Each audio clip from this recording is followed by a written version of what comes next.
स्वागत है आप सभी का एबीसी अनुज भदौरिया केमिस्ट्री चैनल में, जिसमें कि आज हम लोग स्टार्ट करने जा रहे हैं या पढ़ने जा रहे हैं क्लास 10th का पहला चैप्टर साइंस का, जिसका कि नाम है केमिकल रिएक्शन एंड इक्वेशन। जैसा कि हम सभी लोग जानते हैं कि केमिस्ट्री का सारा दारोमदार रहता है आपके मैटर पर, क्योंकि मैटर ही वो चीज़ है जिससे पूरी केमिस्ट्री चलती है। मैटर का ट्रांसफॉर्मेशन होना, मैटर के स्टेट में परिवर्तन होना, डिफरेंट टाइप की चीज़ों में मैटर का ही रोल रहता है। तो सबसे पहले हम लोग डिस्कस करेंगे मैटर के बारे में इस चैप्टर में। तो मैटर आप जानते हैं, everything in universe is matter which occupy space and have any mass. यानी इस पूरी दुनिया में सारी चीज़ें मैटर में ही काउंट होती हैं, क्योंकि वो सारी चीज़ें कोई ना कोई अपना मास रखती हैं, उनका कोई द्रव्यमान हुआ करता है और कोई ना कोई वो थोड़ी सी भी जगह घेरती हैं। फॉर एग्जाम्पल, मिनिमम केस में हम लोगों को लगता है एयर मैटर है या नहीं है। तो एयर को जब किसी बैलून में फिल करते हैं तो बैलून स्पेस घेरता है, यानी वो किस वजह से घेरता है, क्योंकि एयर स्पेस घेरती है। एंड वी नो, हमने पढ़ा था इसी डेफिनेशन में कि वो कोई भी चीज़ जो स्थान घेरती है वो आपका मैटर ही कहलाती है। तो मैटर में चेंजमेंट हुआ करता है। क्या हुआ करता है? चेंजमेंट हुआ करता है, जो दो टाइप से आपका होता है। It may be physical change और एनी केमिकल चेंज। तो मैटर में हमारा जो चेंजमेंट होता है वो दो प्रकार से हो सकता है, या तो फिजिकल चेंज होता है या फिर केमिकल चेंज होता है।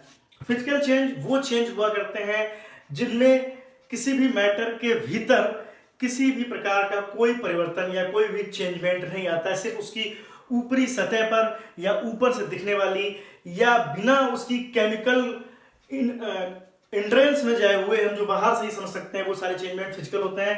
लाइक दैट, कलर में चेंज होना, स्टेट चेंज होना, इटीसी। और केमिकल चेंज हमारे उस टाइप के हुआ करते हैं जो अंदर मॉलिक्यूल्स के अरेंजमेंट या जो अंदर मॉलिक्यूल्स से डिफरेंट प्रॉपर्टी दिलाना शुरू कर देते हैं, यानी उनके अंदर के जो परिवर्तन हुआ करते हैं वो केमिकल चेंज कहलाते हैं। दूसरी पहचान सबसे बड़ी ये होती है कि आपका फिजिकल चेंज आसानी से रिवर्सिबल हुआ करता है, यानी कोई भी चेंजमेंट होने के बाद उसको दोबारा हम गेट कर सकते हैं। कैसे गेट कर सकते हैं? लाइक दैट, आपने आइस को अगर वाटर में चेंज किया हुआ है तो ये तो चेंज ऑफ स्टेट है आपका, यानी कि फिजिकल चेंज में आता है। और दूसरी चीज ये हुआ करती है कि आइस को आप वाटर बना सकते हैं तो वापस वाटर को आप आइस बना सकते हैं।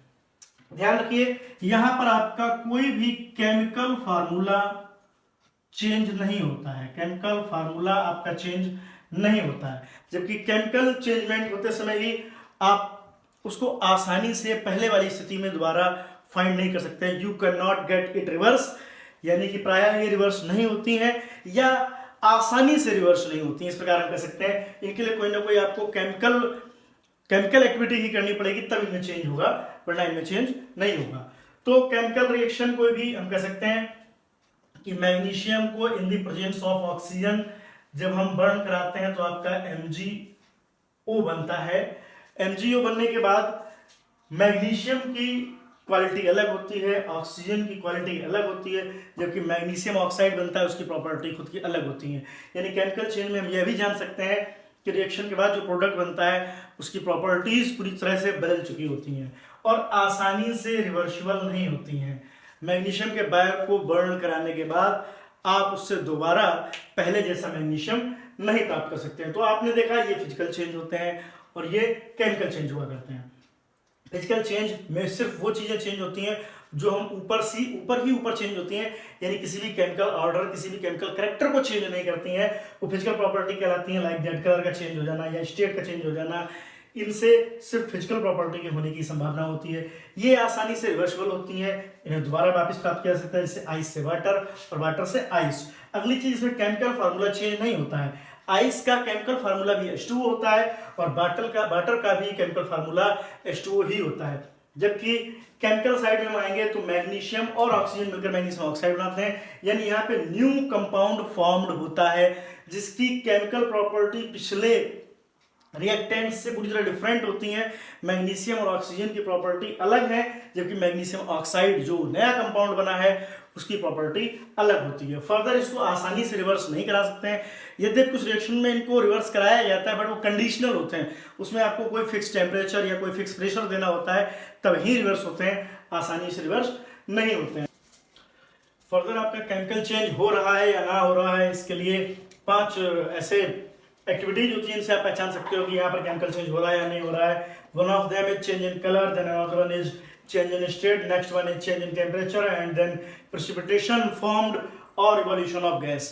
कहने का तात्पर्य आपका ये होता है कि यदि कोई कलर चेंज हो रहा है तो केमिकल चेंज होने की संभावना बनती है, स्टेट चेंज हो रहा है, सॉलिड टू लिक्विड हो रहा है, लिक्विड टू गैस हो रहा है, तो वहां पे केमिकल चेंज होने की संभावना होती है। इसी प्रकार टेम्परेचर चेंज होने पर, यानी या तो आप टेम्परेचर वहां पे डाउन हो रहा होगा या टेम्परेचर आपका बढ़ रहा होगा, that may be chemical change.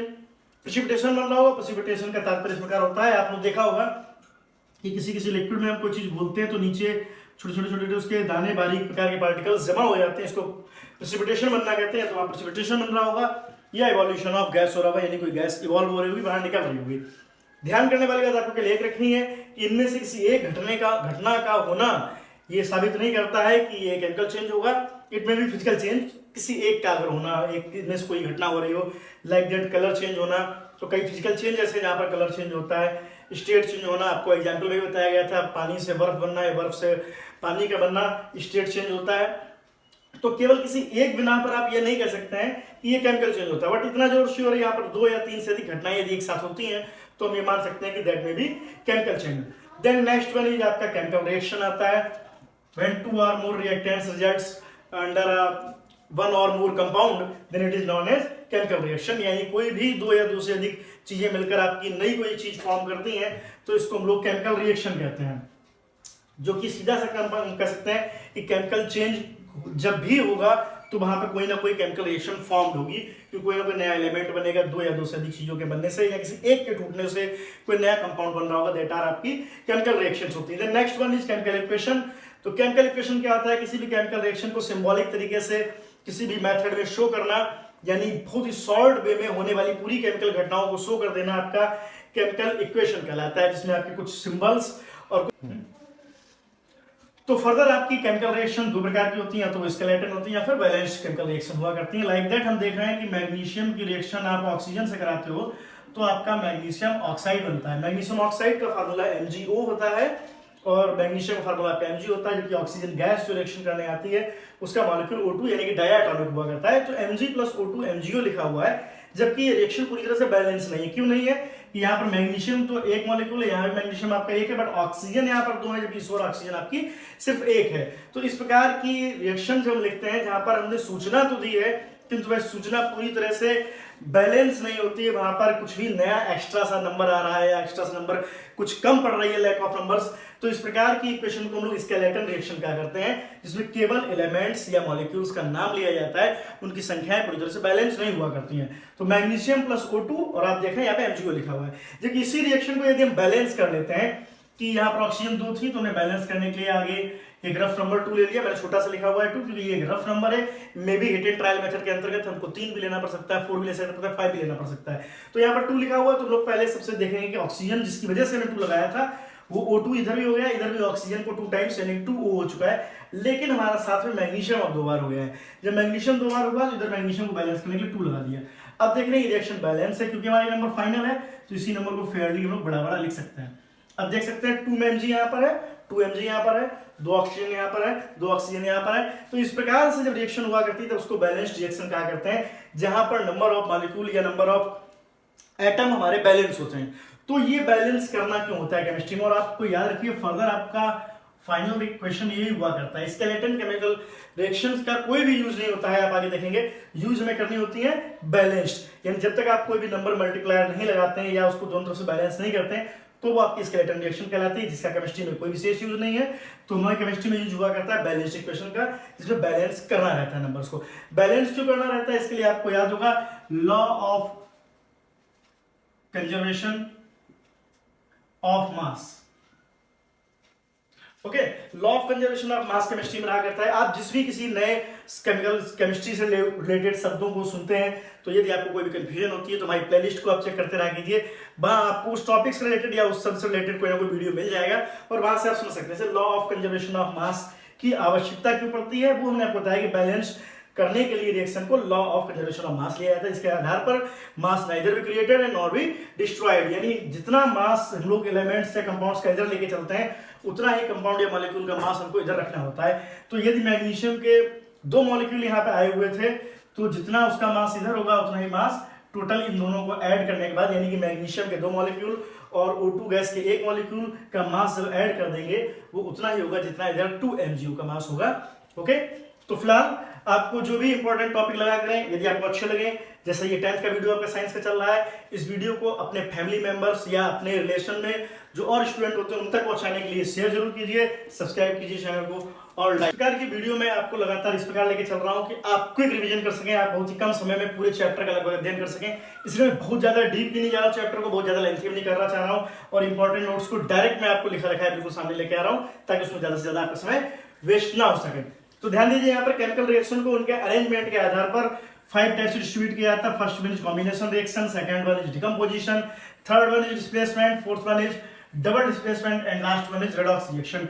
Decomposition reaction आपकी फर्दर 3 टाइप से डिवाइड की जाती है। First one is thermal, next one is electrical and last one is photochemical. इधर रेडॉक्स रिएक्शन में आपके 2 कॉम्बिनेशंस एक साथ चल रहे होते हैं, एक ऑक्सीडेशन का और दूसरा रिडक्शन का। तो जिस प्रकार आप समझ चुके होंगे आपकी केमिकल रिएक्शन 5 प्रकार की होती है, जिनमें डिकम्पोजिशन फर्दर आपकी 3 टाइप से डिवाइड है और रेडॉक्स रिएक्शन आपकी लास्ट में 2 प्रकार से डिवाइड है। स्क्रीनशॉट ले लीजिए इस प्रकार की आपकी केमिकल रिएक्शन का अरेंजमेंट के आधार पर जो डिस्ट्रीब्यूशन हुआ है। तो इसी क्रम में सबसे पहली आपकी जो टाइप ऑफ रिएक्शन होती है वो हमने पढ़ी थी कॉम्बिनेशन रिएक्शन। कॉम्बिनेशन रिएक्शन का फॉर्मेट आपको इस प्रकार ध्यान रखना है, व्हेन टू और मोर सब्सटेंस, ठीक है, come together and results only one product. तो यानी आपका A और B, रफ इसका एग्जाम्पल इस प्रकार का हो सकता है, A प्लस B और आप दिखाएंगे any result C। For example आपके पास जब हमने अभी पीछे भी एग्जाम्पल यूज किया था तो वो इसी प्रकार का था, क्योंकि Mg प्लस O2 का रिजल्ट होता है आपका MgU। तो इसको बैलेंस करिएगा, किसके दिमाग में आ रहा है इसको कैसे बैलेंस किया था अभी याद होगा आपको। ऑक्सीजन 2 थे तो यहाँ पर जस्ट हमने ऑक्सीजन 2 कर दिया था, तो यहाँ पर आपका मैग्नीशियम 2 टाइम्स हो गया, तो यहाँ पर मैग्नीशियम 2 टाइम्स हो गया। इस प्रकार कर लेना होता है कि किसी भी एलिमेंट का जो आप नाम देख रहे हैं उसके आगे जितना नंबर मल्टीप्लायर हो वो पूरी तरह से बैलेंस कर जाए, दूसरी तरफ भी आपका उसका नंबर उतनी बार ही होना चाहिए। तो एक इस प्रकार का एग्जांपल हो गया कॉम्बिनेशन रिएक्शन का, कि मैग्नीशियम और ऑक्सीजन 2 चीजें आपस में कनेक्ट हो रही हैं और सिंगल प्रोडक्ट आपको MgO मिल रहा है। इस प्रकार के और भी एग्जांपल आपका हो सकते हैं कि कैल्शियम और ऑक्सीजन की रिएक्शन कराने के बाद आपको कैल्शियम ऑक्साइड मिलता है, सोडियम प्लस ऑक्सीजन की रिएक्शन करा के आपको सोडियम ऑक्साइड मिला करता है। ये सारी रिएक्शन बैलेंस नहीं है जो मैंने दोनों के उदाहरण नीचे लिखे हैं, क्योंकि ये आपके लिए होमवर्क रहेगा, आप इसको करके देखिएगा बैलेंस के हिसाब से करते हैं। तो ये रिएक्शन आपकी किस प्रकार की होती है, कॉम्बिनेशन रिएक्शन होती है, व्हेन 2 और more reactants results as only single product. Okay, next आगे बढ़ेंगे हम लोग। यहां हम लोगों ने कॉम्बिनेशन रिएक्शन किया था, इसके बाद आप जानते हैं कि आपके पास सेकंड नंबर पे आने वाली है डिकम्पोजिशन रिएक्शन। तो डिकम्पोजिशन रिएक्शन के बारे में हम लोग देखेंगे। डिकम्पोजिशन रिएक्शन वो हुआ करती है when only one reactants break down into 2 और मोर प्रोडक्ट्स, यानी सिर्फ एक रिएक्टेंट आपके पास होगा और वो टूटेगा 2 या 2 से अधिक कंपाउंड्स के रूप में जो आपके प्रोडक्ट बन जाएंगे। तो इसका जनरल फार्मूला में लिखना चाहे तो क्या लिखेंगे, any a substance break down into B plus C, यानी कि A आपका कोई कंपाउंड है जो टूट जाता है B और C में। इसके अलावा फर्दर आपका D, E, F संख्याएं ज्यादा हो सकती हैं, बट जनरली हम लोग ये देखेंगे कि कोई एक प्रोडक्ट 2 या 2 से अधिक प्रोडक्ट्स में टूटता है रिएक्टेंट। तो इसके लिए हम लोग एग्जांपल लेंगे। फॉर एग्जांपल आपका कैल्शियम हाइड्रोक्साइड है और इसको कैल्शियम हाइड्रोक्साइड को हीट देने के बाद calcium oxide plus water release होता है। तो आप देख रहे हैं कैल्शियम हाइड्रोक्साइड हमारे पास था जिसके 2 ब्रेकडाउन हुए, एक कैल्शियम ऑक्साइड और दूसरा वाटर। अनदर एग्जांपल कोई भी आपके पास हो सकता था, लाइक दैट आपने NH3 को जब हीट देते हैं तो आपका नाइट्रोजन गैस अलग निकल जाती है और हाइड्रोजन गैस अलग निकल जाती है। मैं आप लोगों के सामने कई बार रिएक्शन इस प्रकार की लिख रहा हूं जो स्केलेटन है, क्योंकि मैं चाहता हूं जो आपने पीछे सीखा उसको बार बार बैलेंस करके आप कमेंट में भेजें कि रिएक्शन का बैलेंस किस प्रकार से होगा। इस रिएक्शन को ही देख लीजिए आप, अमोनिया को जब ब्रेक डाउन करते हैं तो नाइट्रोजन और हाइड्रोजन 2 गैसेस प्राप्त होती हैं। आप मुझे कमेंट बॉक्स में बताइए कि यहाँ पर किस प्रकार से आप बैलेंस करेंगे, नाइट्रोजन का मल्टीप्लायर 2 होगा या हाइड्रोजन का 2 होगा या किसी का 3 होगा, इस टाइप से।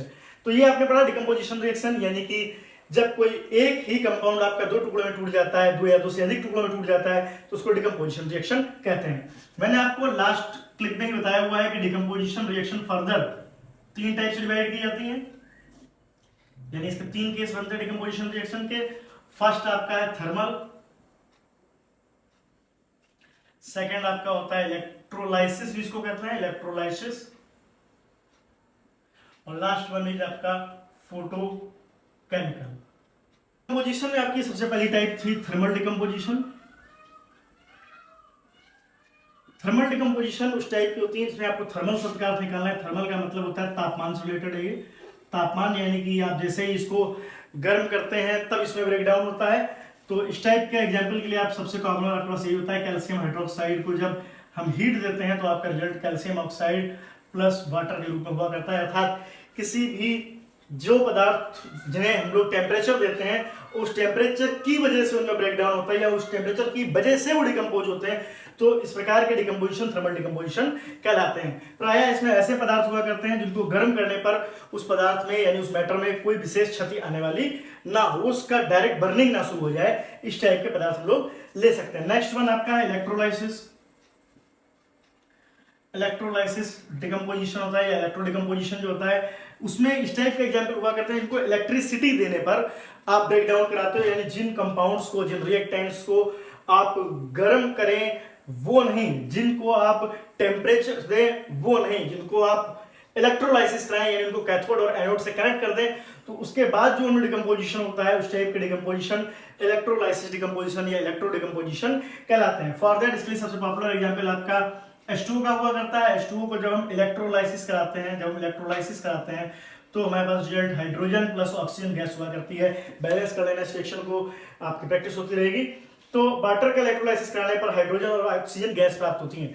ध्यान रखना इस टाइप के वो एलिमेंट होते हैं इसको यदि हम थर्मल डिकम्पोजिशन कराना चाहेंगे तो वो नहीं होने वाला है, क्योंकि थर्मल डिकम्पोजिशन कराने पर आपका वाटर गर्म होकर भाप बन के उड़ जाएगा, जिससे आपको हाइड्रोजन और ऑक्सीजन गैस नहीं मिलेगी, जबकि आपको वाटर वेपर मिलते हैं। जबकि हमको इनको डिकम्पोज करना है, दो अलग अलग पार्ट्स को डिवाइड करना है, इनको सेपरेट कर देना था, तो इसके लिए इलेक्ट्रोलाइसिस कराया जाता है, जिसमें इस प्रकार का लगभग आपने फिगर देखा होगा। ये आपका वाटर रहता है, इसमें कैथोड और एनोड यहाँ पे कनेक्ट हुआ करते हैं। तो इस वजह से यहाँ पर क्या होता है कि आपकी जो एक साइड गैस निकलेगी वो हाइड्रोजन होगी and another one side oxygen gas हुआ करेगी।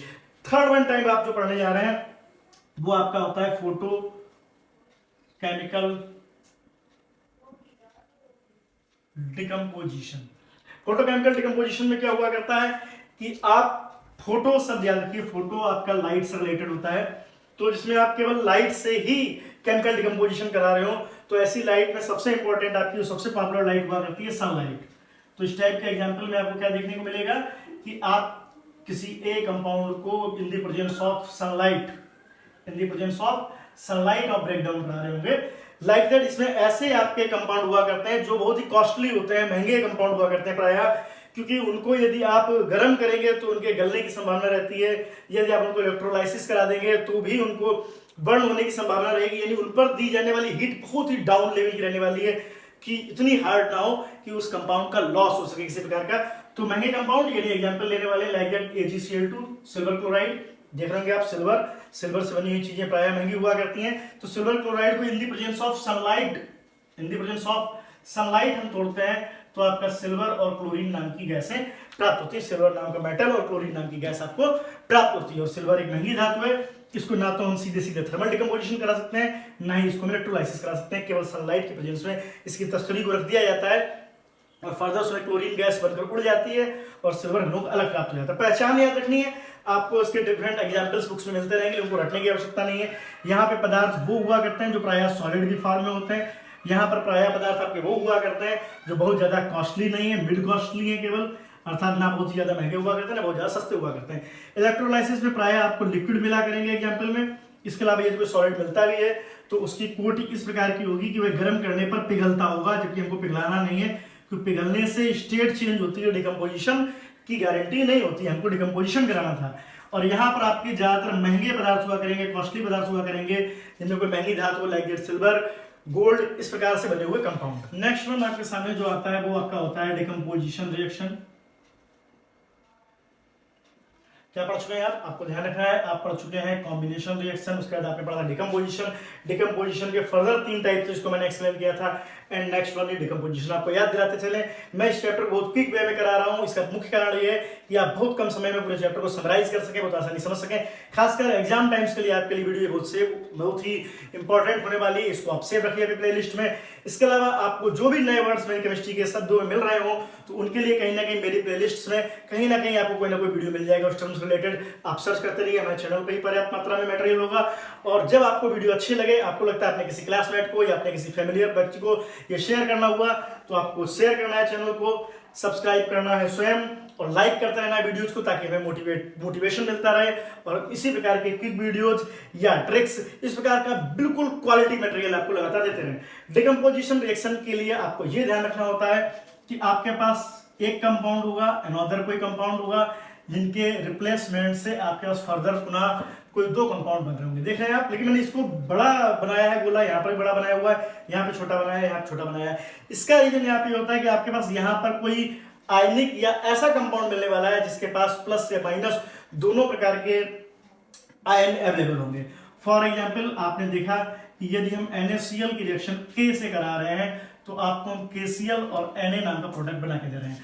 अर्थात यहाँ पर आपके पास कोई आपको बेंच कंसिडर करनी है, जहां पर 2 लोगों के बैठने के लिए टेबल है। और यहाँ पर इस क्लास में जब ये एजुकेशन या स्टडी करने के लिए जो बच्चे आए हुए थे, ये 2 बच्चे एक टेबल पे पहले से बैठे थे, किंतु उसके बाद एक बच्चा आता है। यदि इसमें रिप्लेस करने की क्षमता है, तो उस बच्चे को उठाएगा, उसकी सीट से हटाकर खुद उसकी जगह बैठ जाएगा, कहेगा no I am the boss of the class, मैं इस जगह पर बैठने वाला हूँ। तो देखिए यहाँ पे क्या हुआ, आपके पास Na और Cl था पहले, जहां पर आपका पोटेशियम आया, उसने Na की जगह खत्म की और उस जगह पर स्वयं बैठ गया और Na को उठाकर सीट से बाहर कर दिया। इस प्रकार की कंडीशन यहाँ समझनी होती है। किंतु ये सीनियरिटी हुआ करती है, यहाँ पर एक सीनियरिटी हुआ करती है। क्या हर कोई किसी को हटा देगा? आप अपने क्लास का केस कंसिडर कीजिए, अगर आप बेंच पे बैठे हुए हैं, तो यदि आपसे कोई मजबूत थोड़ा दबंग टाइप का स्टूडेंट आता है, वो आपको उठा के वहां से हटा सकता है। लेकिन कोई कमजोर बच्चा आके आपको धमकाए कि भाई हटिए, यहाँ मैं बैठूंगा, तो क्या लगता है आप अपनी जगह छोड़ेंगे? नहीं छोड़ेंगे ना। तो क्या होगा, यहाँ पे कोई ना कोई एक ऐसी सीरीज होती है जो ये बताती है कौन सीनियर है, यानी कौन किसको रिप्लेस करने की क्षमता रखता है। इसी सीरीज को कहते हैं रिएक्टिविटी सीरीज। जो सीरीज हमको ये बताती है कि कौन सा एलिमेंट या कौन सा मेटल किसको रिप्लेस करने की क्षमता रखता है या नहीं रखता है। तो इसको लिखना शुरू करेंगे। आपके पास पोटेशियम है, सोडियम है। याद करने का तरीका, थोड़ा सा पीरियोडिक टेबल पे जाएं तो आप गौर करेंगे पोटेशियम सोडियम से ऊपर हुआ करता है और फर्स्ट ग्रुप में ही हुआ करता है। इसके बाद सेकेंड ग्रुप में आपका कैल्शियम है, फिर मैग्नीशियम है, वो इस क्रम में आते जाएंगे। यानी अब आप सेकंड ग्रुप पे आ गए और सेकंड ग्रुप में जो ऊपर होता है वो नाम यहाँ भी ऊपर है, कैल्शियम। उसका नेक्स्ट वन है मैग्नीशियम। फिर आपके पास एल्यूमिनियम हुआ करता है। उसके बाद नेक्स्ट वन जिंक। देख रहे होंगे आप, potassium, sodium, calcium, magnesium, aluminium, zinc. इसके बाद आपके पास आयरन आता है and next one is lead होता है।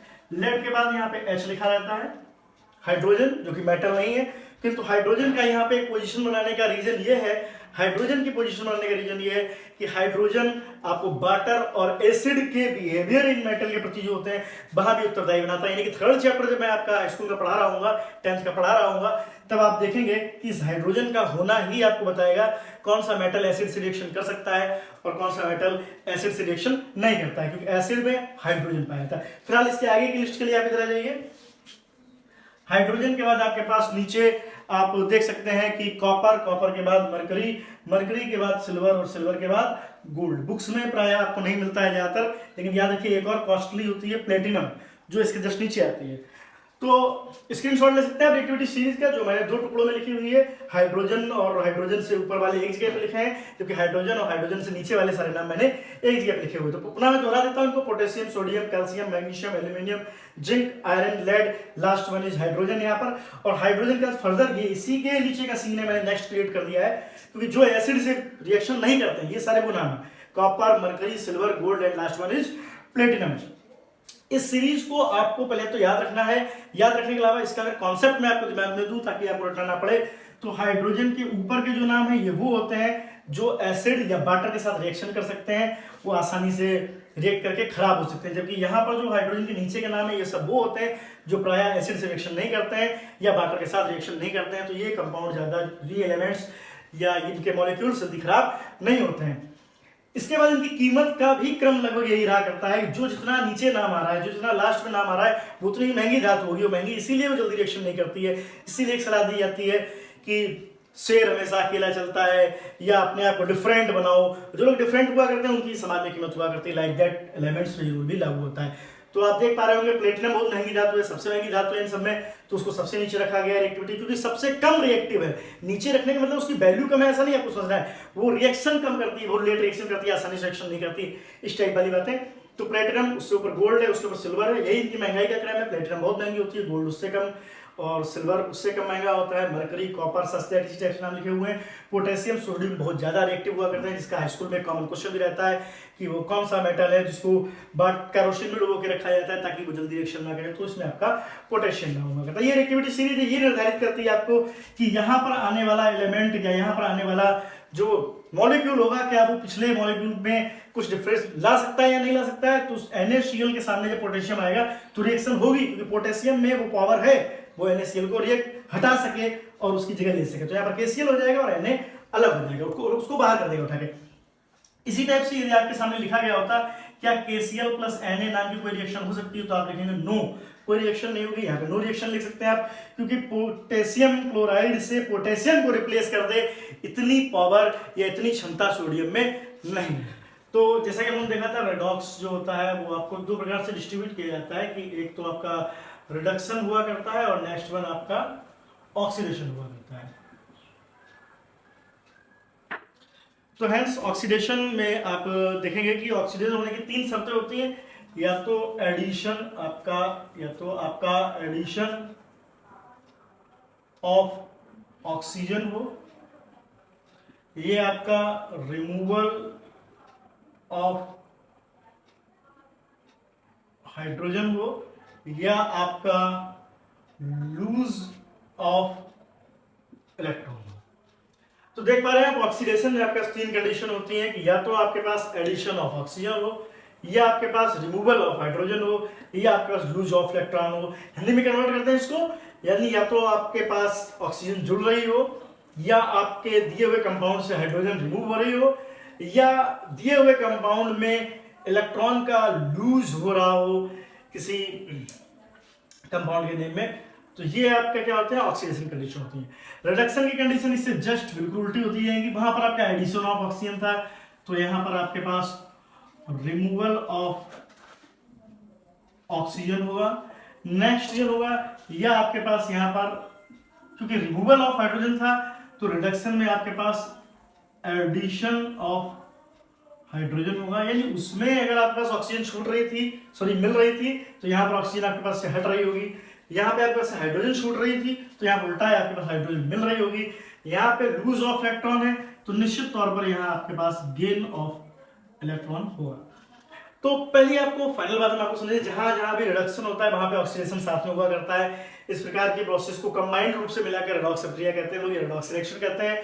इसको हिंदी में उभयोपचयन अभिक्रिया भी कहते हैं। तो हम एग्जांपल लेंगे, आपके पास ZnO यानी कि जिंक ऑक्साइड का यदि आपकी कार्बन से रिएक्शन कराई जाती है तो आपका जिंक सेपरेट रह जाता है और कार्बन मोनोऑक्साइड आपकी बनती है।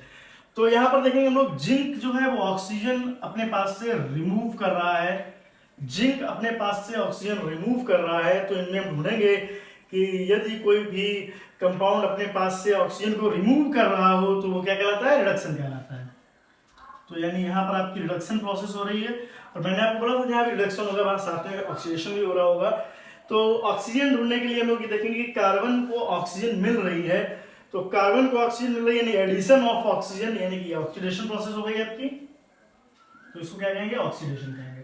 तो इस प्रकार के एग्जाम्पल से आप आसानी से समझ सकते हैं कि ऑक्सीजन या तो रिमूव हो रही है, ऑक्सीजन मिल रही हो। इसी टाइप के एग्जाम्पल हाइड्रोजन के लिए बनते हैं, या हाइड्रोजन रिमूव हो रही होगी या हाइड्रोजन मिल रही होगी। तो उस रिएक्शन से आप जान सकेंगे कि रिडक्शन कहां पर हो रहा है और ऑक्सीडेशन कहां पर हो रहा है। इसके अलावा हम लोग पास ये दो वर्ड और हम लोग के एग्जाम में ज्यादातर इन्वॉल्व रहते हैं। एक होता है रिड्यूसिंग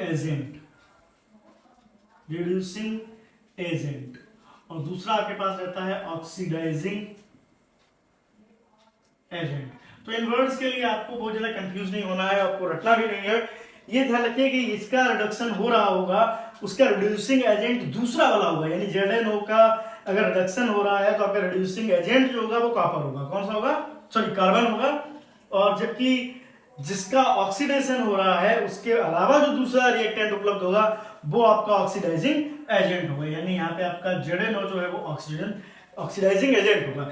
इसको रटना नहीं, आपको इस प्रकार से समझना है कि एजेंट शब्द कहाँ कहाँ यूज होता है। एजेंट होता है जो आपका कोई काम करवाने आता है, लाइक जब बीमा का एजेंट आपके पास आता है आपके घर पर तो वो बीमा करके जाएगा, किसका, अपना नहीं ना, दूसरे का। तो जो एजेंट होता है जिस चीज का, वो काम वो अपना नहीं करता है, दूसरे का करता है। लाइक दैट रिड्यूसिंग एजेंट जो होगा उसका स्वयं क्या हो रहा होगा, ऑक्सीडेशन हो रहा होगा। क्यों? क्योंकि वो रिडक्शन किसी और का करा रहा है, उसका रिडक्शन नहीं हो रहा, वो किसी का रिडक्शन करा रहा है, क्योंकि वो एजेंट है, उस कार्य को करवाने आया है, उस कार्य को करने की सलाह आपको देने आया है। या आप ऐसे समझते रिड्यूसिंग एजेंट वो होगा जिसके आने से रिडक्शन हुआ है। तो कार्बन के आने से ZnO का रिडक्शन हुआ है। तो इस प्रकार से जो कंपाउंड रिडक्शन जिसका हो रहा होता है उसका दूसरा वाला रिड्यूसिंग एजेंट होता है, जबकि इसी प्रकार जिसका ऑक्सीडेशन हो रहा होता है तो उसका दूसरा वाला ऑक्सीडाइजिंग एजेंट हुआ करता है। तो इतने प्रश्न आपके उठा करते हैं। इसके अलावा मैं आपको ऐसा एग्जाम्पल बताऊंगा जहाँ पे हाइड्रोजन या ऑक्सीजन दोनों में से कोई चीज ना हो। तो फॉर इसके एग्जाम्पल हम लोग पढ़ते हैं FeCl2 को यदि क्लोरीन से फर्दर रिएक्शन कराई जाती है तो FeCl3 बनता है। तो यहाँ पे आप देख लोगे ना तो हाइड्रोजन ना ऑक्सीजन है, तो इसका डिसीजन कहाँ से होता है, इसका डिसीजन इन पॉइंट्स से होता है, या तो गेन ऑफ इलेक्ट्रॉन हो रहा होगा या लूज ऑफ इलेक्ट्रॉन। तो लोग देखेंगे कि FeCl2 यहाँ पर क्या बन रहा है, FeCl3 बन रहा है, FeCl2 FeCl3 बन रहा है। FeCl2 जिसका हम देखेंगे ऑक्सीडेशन नंबर यहाँ पर +2 है, जबकि यहाँ पर जो बन रहा है FeCl3 उस वाले आयरन का आपका कितना है, +3 है ऑक्सीडेशन नंबर। तो ऑक्सीडेशन नंबर प्लस के 2 से +3 होता है, जिसका मतलब हो रहा है यहाँ पे इलेक्ट्रॉन आपका लूज हो रहा है, यहाँ पर आपका इलेक्ट्रॉन लूज हो रहा है, इसीलिए +2 से क्या रह गया, वो +3 हो गया। पॉजिटिविटी बढ़ गई यानी कि नेगेटिविटी कम हुई, नेगेटिविटी कम हुई, नेगेटिव बर्ड इलेक्ट्रॉन के लिए यूज होता है, यानी आपका इलेक्ट्रॉन यहाँ पर लूज हुआ है, तो लूज ऑफ इलेक्ट्रॉन ऑक्सीडेशन होता है। तो जबकि यहाँ पर ना तो ऑक्सीजन है ना हाइड्रोजन है, फिर भी हम कह सकते हैं कि इसका क्या हो रहा है, यानी कि ऑक्सीडेशन हो रहा है। ओके, तो FeCl2 का अगर ऑक्सीडेशन हो रहा है तो आप आगे की प्रोसेस जानते हैं, दोनों क्रियाएं साथ में होती हैं, यानी कि यदि आप सॉल्व करते हैं तो भी, अन्यथा आप सीधे भी कह सकते हैं कि क्लोरीन का यहाँ पे क्या हो रहा है, रिडक्शन हो रहा है। तो इस प्रकार से यदि हाइड्रोजन और ऑक्सीजन दोनों उपलब्ध ना हो फिर भी हम ज्ञात कर सकते हैं कि ऑक्सीडेशन हो रहा है या रिडक्शन हो रहा है, और फर्दर लास्ट में फिर दोहरा दें, ऑक्सीडेशन और रिडक्शन साथ चलने वाली साइमल्टेनियस प्रोसेस होती हैं, अर्थात रिडक्शन और ऑक्सीडेशन दोनों साथ साथ हुआ करते हैं। तो इस चैप्टर की आपकी यहीं पर लगभग समाप्ति होती है, और इस चैप्टर को मैंने काफी क्विक वे में निपटाया है, क्योंकि मैंने इस प्रकार से बनाया है जिन विद्यार्थियों का कभी चैप्टर छूट जाता है, पिछड़ जाता है, या बिल्कुल एग्जाम टाइम पे आप बैठे हुए हैं, आपको लगता है ऐसा कुछ शॉर्ट में मुझे मिल जाए 20-22 मिनट का जिससे मैं पूरा चैप्टर अपना रिवाइज कर सकूं, तो उस टाइप से मैंने इस चैप्टर को पेश किया। तो इसी चैप्टर को एक बार और डिटेल में आपके लिए मैं लेके आऊंगा, जिसमें एक एक कॉन्सेप्ट को और भी डिटेल से समझाया गया होगा। कोशिश रहती है मेरी एक ही चैप्टर को हर प्रकार से मैं आपको दे सकूं, ताकि आपको एक ही प्लेटफॉर्म पे उसकी पूरी नॉलेज मिल सके। बहुत बहुत धन्यवाद, मिलते हैं किसी और वीडियो।